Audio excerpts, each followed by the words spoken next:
हरि ओम मंडळी. शांताकारं भुजगशयनं पद्मनाभं सुरेशं विश्वाधारं गगनसदृशं मेघवर्णं शुभांगं लक्ष्मीकान्तं कमलनयनं योगिहृद्ध्यानगम्यं वन्दे विष्णुं भवभयहरं सर्वलोकैकनाथं. हरिः ओम. आपण 15व्या अध्यायाला सुरुवात केली होती आणि काल आपण 1 ते 5 श्लोक आपण पाहिले होते. निर्माण मोहा जितसंग दोषा अध्यात्मनित्या विनिवृत्त कामाः द्वंद्वैर्विमुक्ताः सुखदुःख संज्ञैर गच्छन्त्यमूढाः पदमं व्ययं तत्. या श्लोकापर्यंत काल आपण पाहिलं. आज आपण 6 ते 10 हे श्लोक बघणार आहोत. अध्याय 15 श्लोक 6 ते 10 हे एवढे श्लोक आपण आज बघायचे आहेत.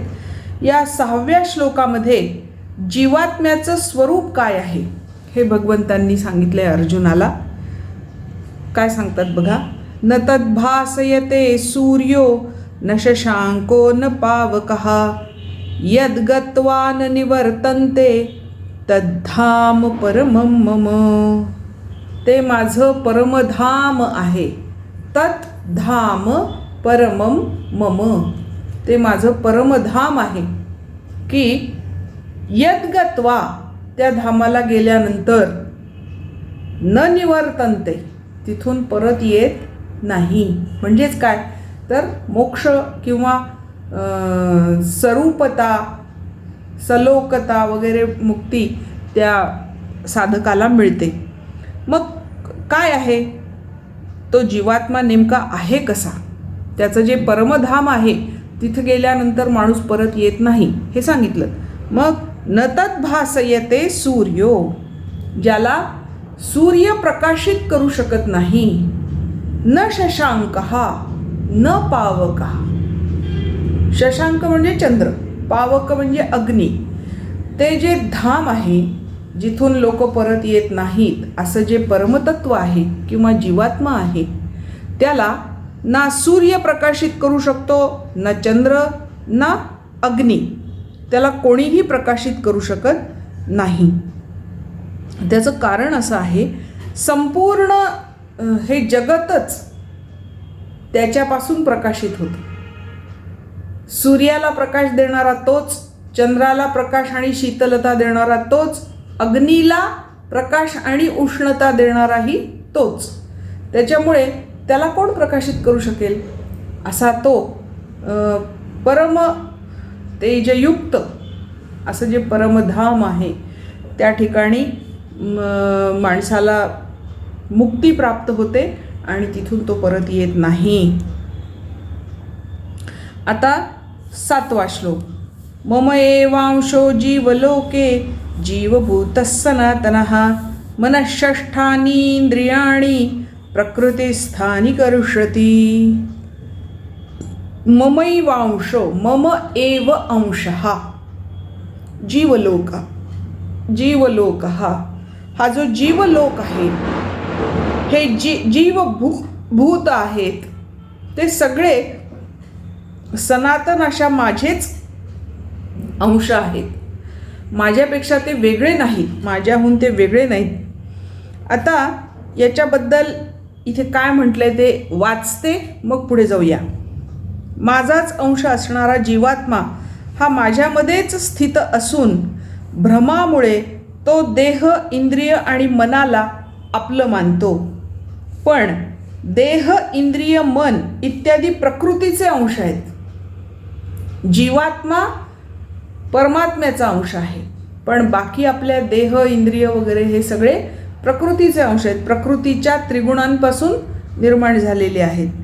ते सर्व प्रकृतीस्थ आहेत. म्हणजे मन इंद्रिय आणि देह हे प्रकृतीमध्ये राहणारे आहेत. आणि जीवात्मा मात्र माझ्यामध्ये स्थित आहे म्हणजे परमात्म्यामध्ये स्थित आहे.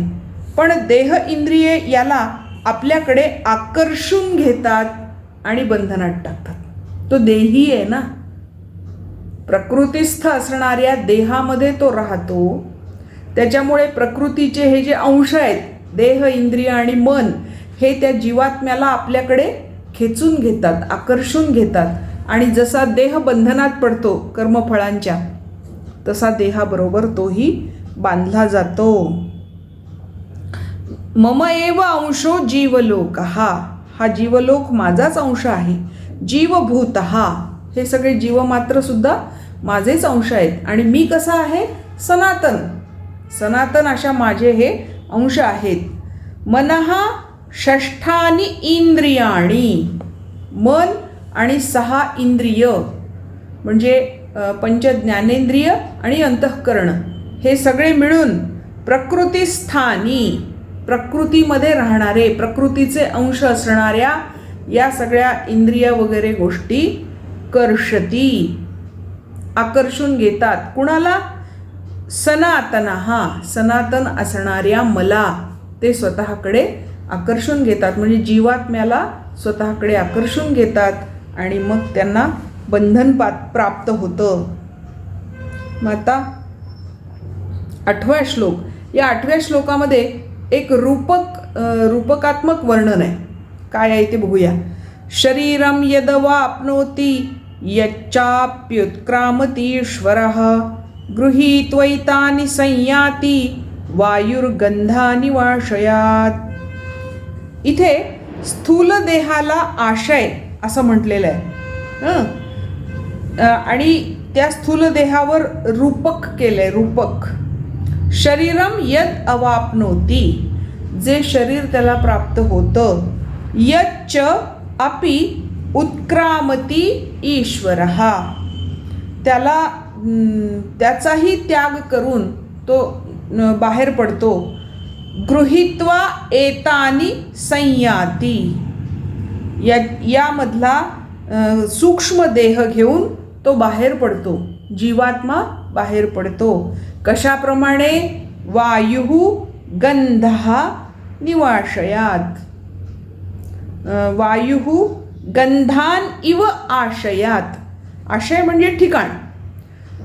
गंधाचं जे ठिकाण आहे तिथून गंध घेऊन वारा जसा निघून जातो, तसा देहपातानंतर हा जीवात्मा स्वतःबरोबर सूक्ष्म देहाला घेऊन बाहेर पडतो, बाहेर निघून जातो. वारा गंधित वस्तूमधून गंध घेऊन स्वतःसोबत वाहून नेतो.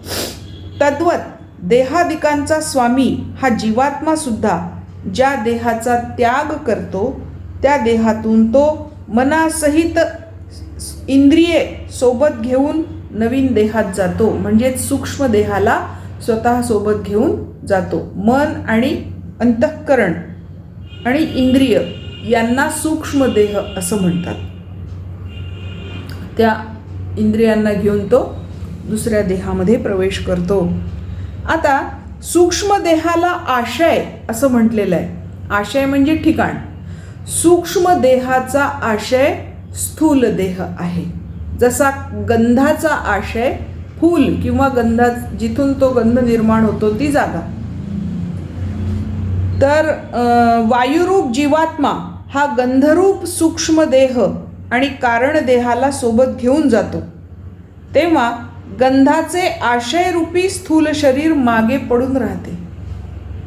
गंधाचे आशयरूपी स्थूल शरीर, गंध फुलामध्ये निर्माण होत असेल तर फूल हे त्या गंधाचं स्थूल देह आहे आणि फूल तिथेच राहतं. गंध वाऱ्याबरोबर उडून जातो आणि नंतर तो आकाशामध्ये विलीन होतो.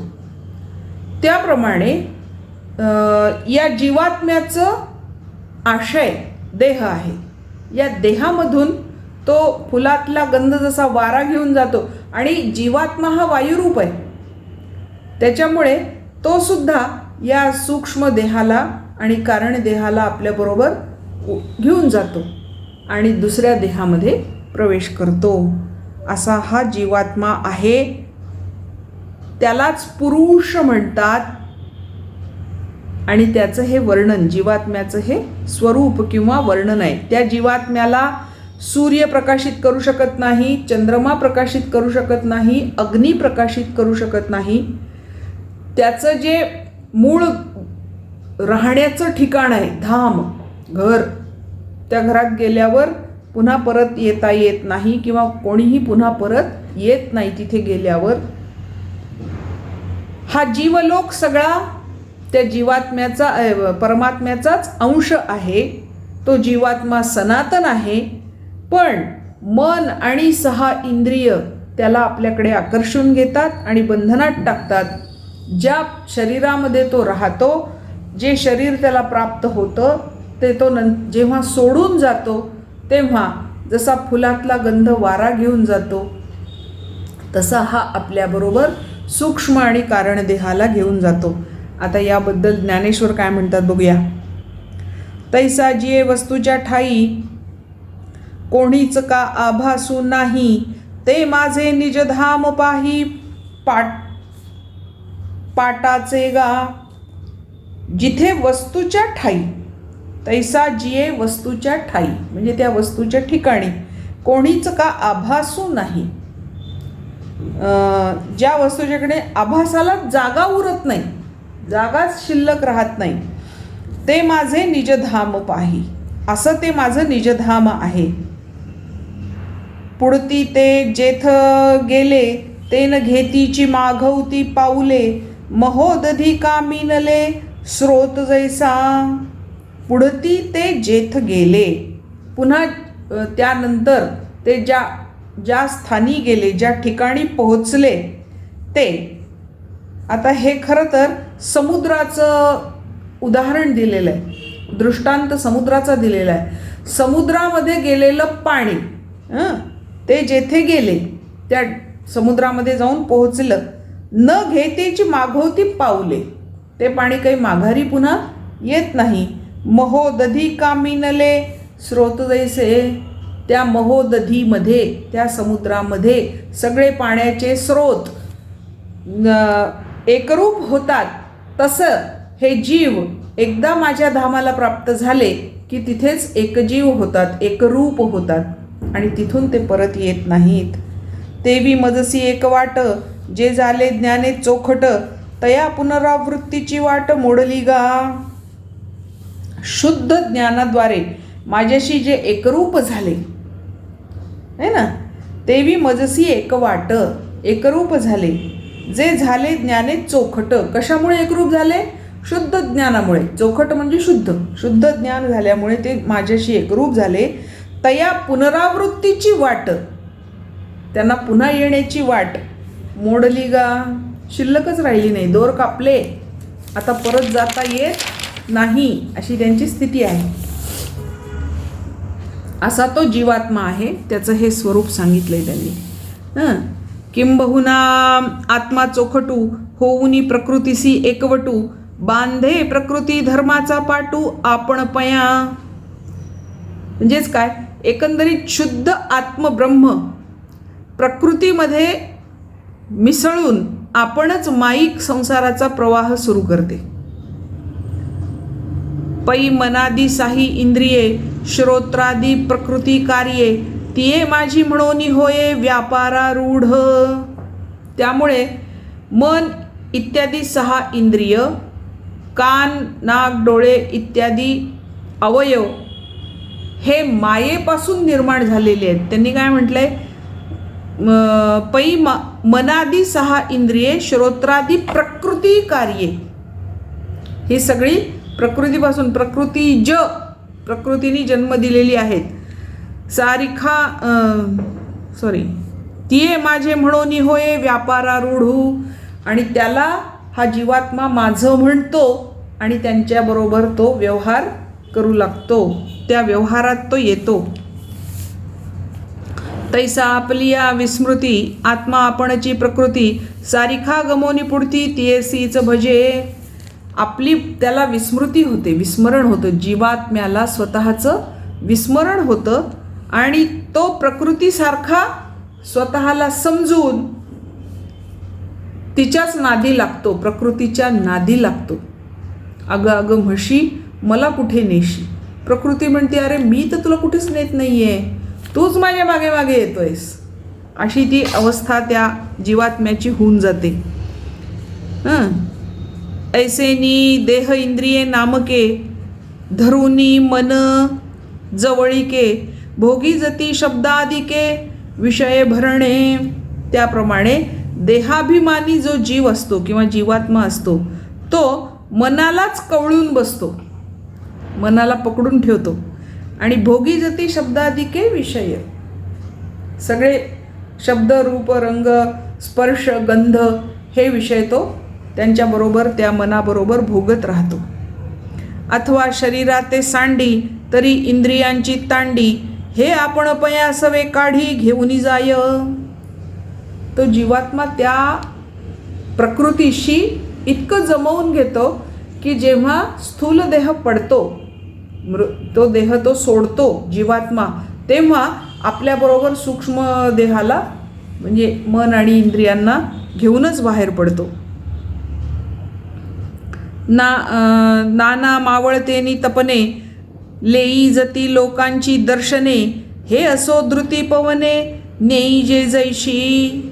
सूर्य मावळताना जसं लोकांची दृष्टी घेऊन जातो, इथे म्हणले ना त्यांनी लेई जती लोकांची दर्शने.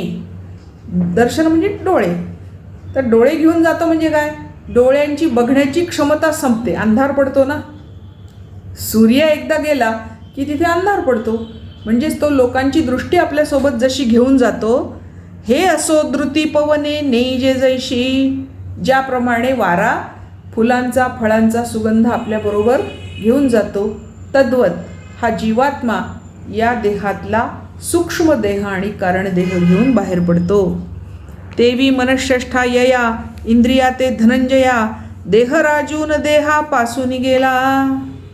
म्हणून हे धनंजया इंद्रिय आणि मनःष्ठानी, मन आणि 6 इंद्रिय यांना घेऊन हा देहराजू, देहाचा राजा असणारा जीवात्मा तो तिथून त्यांना घेऊन बाहेर पडतो.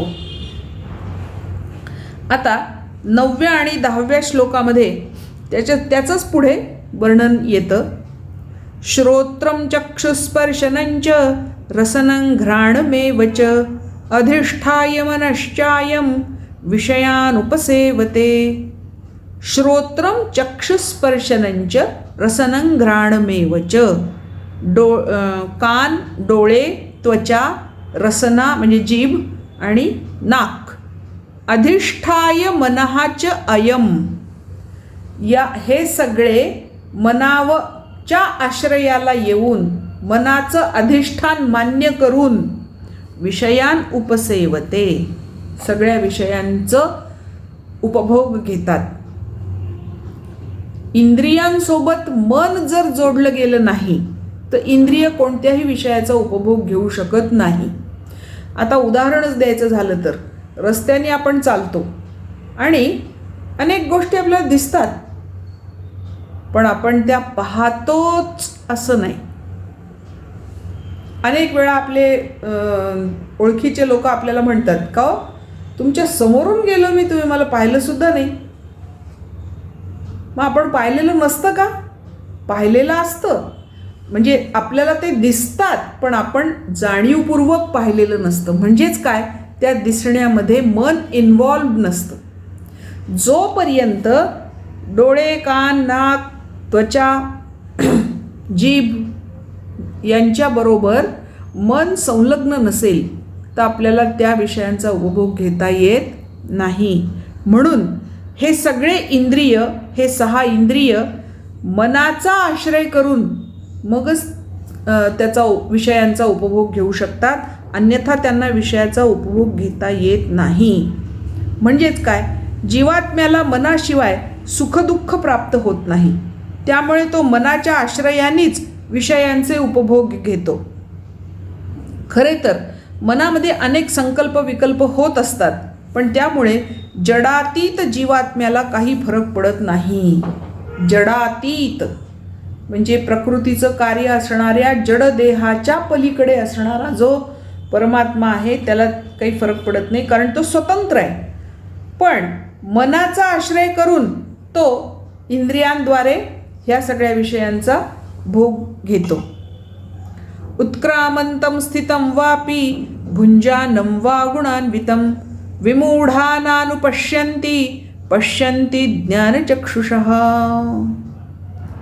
देह सोडून जाताना उत्क्रामंतम म्हणजे देह सोडून जाताना स्थितम किंवा वापी वा अपि किंवा त्यामध्ये राहत असताना सुद्धा भुंजानं वा गुणान्वितम त्रिगुणयुक्त विषयोपभोग घेत असताना विमूढाः अज्ञानी लोक न अनुपश्यन्ति मला पाहत नाहीत किंवा मला ओळखत नाहीत. मग कोण पश्यन्ति, कोण पाहतात? ज्ञानचक्षुषः, ज्यांना ज्ञानचक्षु प्राप्त झालेले आहेत. म्हणजे विवेकशील असा जो माणूस आहे, ज्ञानी असा जो माणूस आहे, तो फक्त मला बघू शकतो. मी हे उपभोग घेतो, इथे राहतो, तुमच्याबरोबर आहे, मनाचा आश्रय करतो, इंद्रियांचे उपभोग घेतो. हे कोणाला कळतं? ज्याला ज्ञानचक्षु आहे, म्हणजे ज्याचा विवेक जागा आहे, ज्याला ज्ञान झालेलं आहे, त्याला दिसतं. बाकीच्या कुणालाही मी दिसत नाही किंवा बाकीचे कोणी मला जाणत नाहीत. असा हा जीवात्मा आहे. जीवात्म्याचं स्वरूप या 5 श्लोकांमध्ये आपण पाहिलं. श्लोक 6 ते 10 मध्ये आपण जीवात्मा कसा आहे याचं त्या पुरुषाचा अंश असणारा हा जीवात्मा, त्याचं जे स्वरूप आहे ते आपण पाहिलं. आता याच्याबद्दल ज्ञानेश्वर काय म्हणतात बघा. का आरसा समोर ठेवीजे आणि आपण पे तेथ देखिजे, तरी ते धवांची जाले मानिजे काय आधी नाही. आरसा समोर ठेवीजे, समोर आरसा ठेवलेला आहे, त्याच्यामध्ये आपण आपलं प्रतिबिंब बघतो. पण असं असतं का की आरसा आहे, ते प्रतिबिंब आहे, तोपर्यंत मी आहे. आरसा काढून टाकला म्हणजे माझं पण अस्तित्व संपलं, किंवा त्याच्या आरसा पाहण्याच्या अगोदर माझं अस्तित्वच नव्हतं. आरसा पाहिला तेव्हा होतं, आरसा काढून टाकल्यानंतर नाही. असं असतं का? असं असत नाही. त्याप्रमाणेच हा दृष्टांत दिलेला आहे. हा जीवात्मा या देहाच्या आधी पण होता, जेव्हा हा देह निघून जाईल जेव्हा हा देह अस्तित्वात आहे तेव्हा पण आहे, आणि निघून जाईल तेव्हा पण तो शिल्लक राहणार आहे. आरशात आपलं रूप आपल्याला दिसते, मग आपले रूप फक्त तेव्हाच दिसते का? आरसा दूर केल्यावर रूप नाहीसे होते का? तर नाही होत. का परता केलिया आरसा लोपू झाला तया आभासा, तरी आपण पे नाही ऐसा निश्चयो करावा. त्याच्यामुळे हा आत्मा जीवात्मा तिथे असतोच, हे निश्चयाने जाणून घ्यावं. तैसे होई जे जाईजे देहे, ते आत्मसत्ते अविक्रिये, निष्टंकिती गामोहे आंधळे ते. तसं हे देहाचं येणं जाणं आहे. आरशातलं प्रतिबिंब येणं जाणं जसं आहे तसं या देहाचं या जगामध्ये येणं जाणं आहे. पण अंध लोकांकडून आत्मसत्तेवर याचा आरोप केला जातो की जसा देह येतो जातो ना, तसाच हा जीवात्मा सुद्धा त्याच्याबरोबर येतो जातो. तर तसं नाही आहे. जीवात्मा आधी पण होता, या देहाच्या सत्तेमध्ये पण आहे, आणि नंतर पण राहणार आहे. ज्याप्रमाणे आरशातलं प्रतिबिंब होतं तेव्हा देह रूप होतंच, त्याच्या आधी पण होतं आणि नंतर पण आहे. तद्वत हा जीवात्मा आहे. येथा आत्मा आत्मयाच्या ठाई, देखिजे देहीचा धर्मुदेही, ऐसे देखणे ते पाही आन आहाती. आत्मा स्वस्थानी नित्य असतो. देहधर्म देहाच्या ठाई होत असतात. असं जाणणारे जे विवेकी पुरुष आहेत, ज्ञानी पुरुष आहेत, त्यांना हे कळतं की जीवात्मा हा अमर आहे, अज आहे, नित्य आहे, ज्ञानी आहे. त्याच्यामुळे त्याच्या असण्या नसण्याबद्दल त्यांच्या मनामध्ये शंका निर्माण होत नाही. आज आपण श्लोक 6 ते 10 पाहिले. अध्याय 15वा ते आता म्हणूया आणि आज इथे थांबूया. बाकीचा भाग आपण उद्या बघणारच आहोत. श्लोक 6 ते 10. न तद्भासयते सूर्यो न शशाङ्को न पावकः न तद्भासयते सूर्यो न शशाङ्को न पावकः यद्गत्वा न निवर्तन्ते तद्धाम परमं मम ममैवांशो जीवलोके जीवभूतः सनातनः मनःषष्ठानीन्द्रियाणि प्रकृतिस्थानि कर्षति शरीरं यदवाप्नोति यच्चाप्युत्क्रामतीश्वरः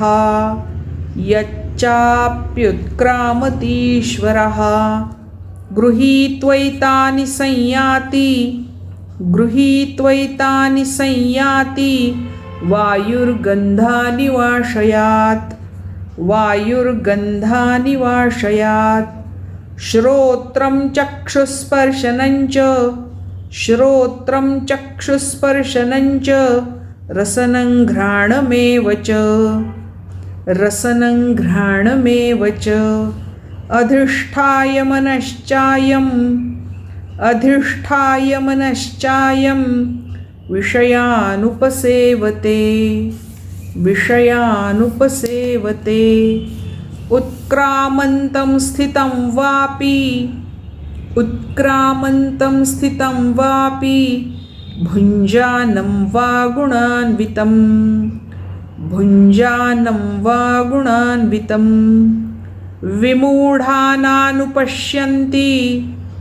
विमूढानानुपश्यन्ति